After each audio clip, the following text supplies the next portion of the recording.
All right, there we go. Thanks, y'all, for joining the product key review. This is on October 26th. We'll be reviewing September data. Sid has the first question.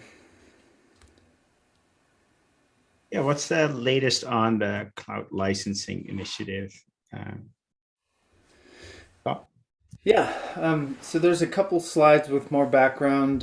Slide 27 highlights some of the different projects involved in getting us all the way there.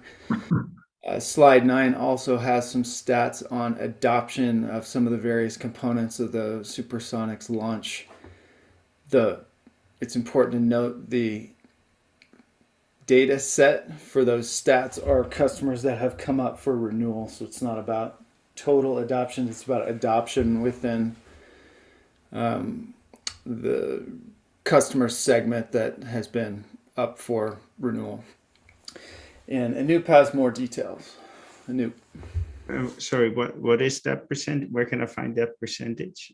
Look on slide 9. And I can share my screen here for everybody else. So if you look at this corner here, cloud licensing adoption. Whoops. There we go. Oops. Jeez. There we go.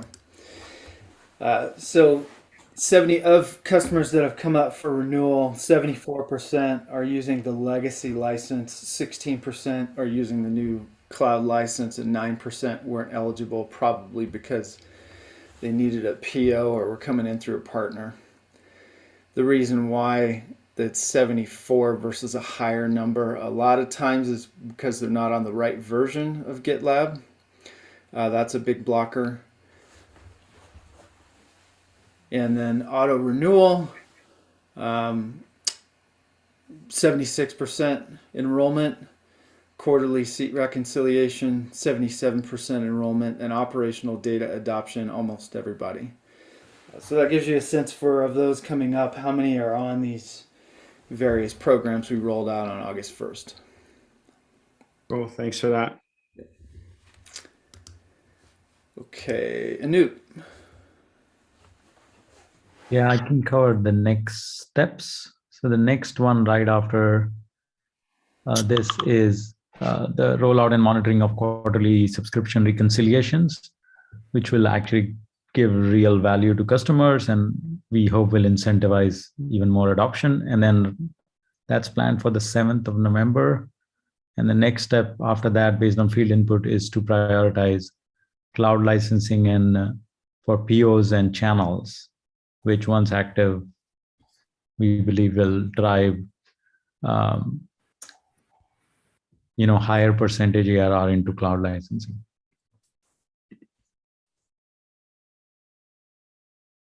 And then I added on C, there's an issue, there's a lot of tactics we can pursue to speed up adoption here. Some of them are to increase eligibility. So for example, POs and resellers right now can't take advantage of it. So we want to get to 100% eligibility or close to it. And then maximize adoption. And there are some different tactics in there. Just so you know all the levers we have to pull. The next couple, as Anoop mentioned, will be expanding cloud licensing to resellers and PO customers. Any questions on that, Sid? Yeah, so the PO seems a big deal because a lot of our revenue is on PO. And that's for Q4. Yep. Okay. Thanks for that.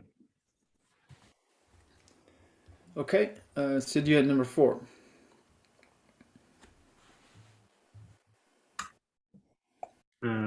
We said we reset customer expectations around feature delivery as we focus on reliability.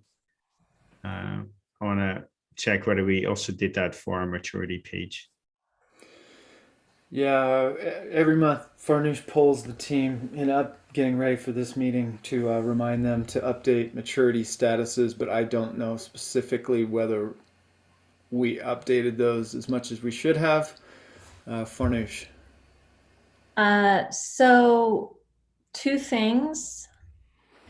In reviewing the updates, it looks like about a quarter of them so far are related to our shift in focus, but I need a little bit more time to look at the commit history and the MR descriptions to be able to confirm that. And I've also reached out to the PM team. The second bit, which I think Anoop touches on later, is I don't think we are doing as good of a job as we should be keeping this up to date. So we need to devise a better mechanism for that.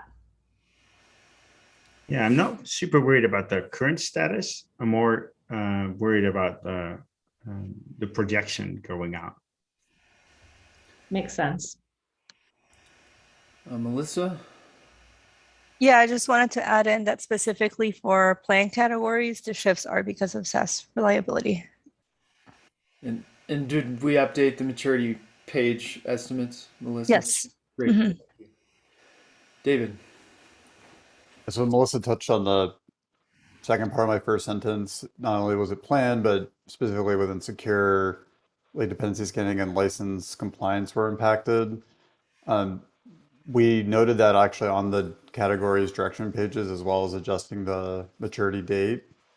So I included a little blurb from the dependency scanning page so everyone could see what that looked like. And if you click on the picture, it links you to the direction page to see it and you know, live on the web page. Thanks. David and Anoop, C. Yeah, I was just looking through the history as well and see that we could do a better job of updating the maturity dates with reasons so that we can go back and look at, well, what was the driver for shifting? Was it just velocity or predictability, or was it a realignment due to some other prioritization? Sounds good. Thank you. Sid, anything else on that one? No, thanks for the context. I appreciate it. Okay. Other questions? If not, we can move to Gila's on 6. Yeah, thank you, Scott. So I'd like to give everyone a quick preview into oh, am I sharing my screen? Can you see the slide? We can, but we can also see your Slack, so that might not be your intention. Yeah, let me share the right one. Does that work better now? Yep. Yeah, so I'd love to give everyone a preview into growth team's Q4 focus area and some recent experiment results. So this slide is a quick summary in where we want to focus in Q4 and potentially Q1. The two big focus areas, if you think about our customer funnel, when the customers teams, they sign up, they start a trial, one big focus is we want to get them to an aha moment quickly. And it's a team aha moment. So it involves potentially they using multiple stages, not a lot to begin with, but at least 2. And there are multiple team members on the platform together. So adoption team, activation teams, they will be focusing a lot on this. In Q4, we will be more focused on stage adoption for new customers. And then from there, a potential route is they convert on their own. They purchase through the e-commerce channel.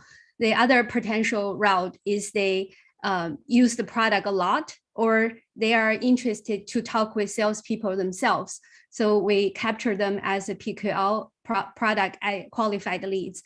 Another big focus area for conversion group and also expansion team will join force with them in Q4 because we don't have enough engineers in the expansion team. They're helping with some other high importance initiatives, is that we will be focused on PQL. We launched our initial versions of handle raiser and usage-based PQL, but we want to scale them up. We want to generate more volume and send in more data potentially to our sales team as well.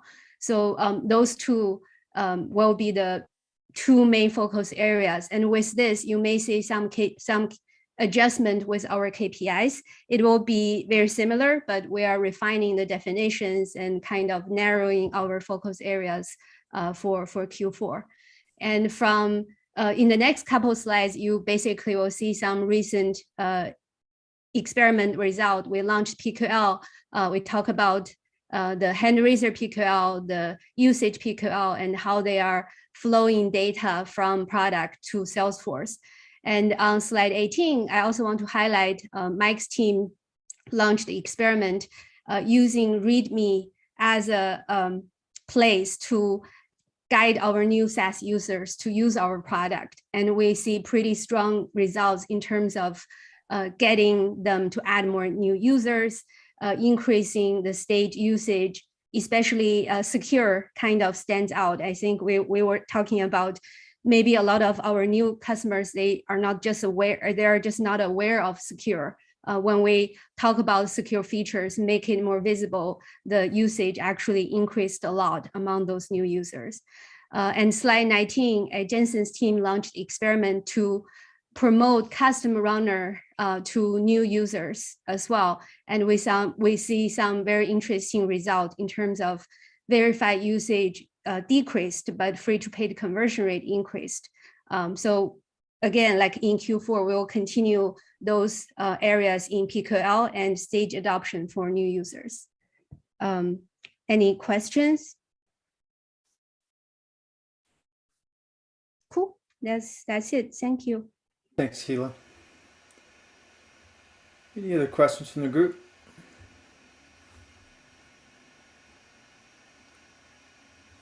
If not, thanks for joining. Have a great rest of your day. Bye.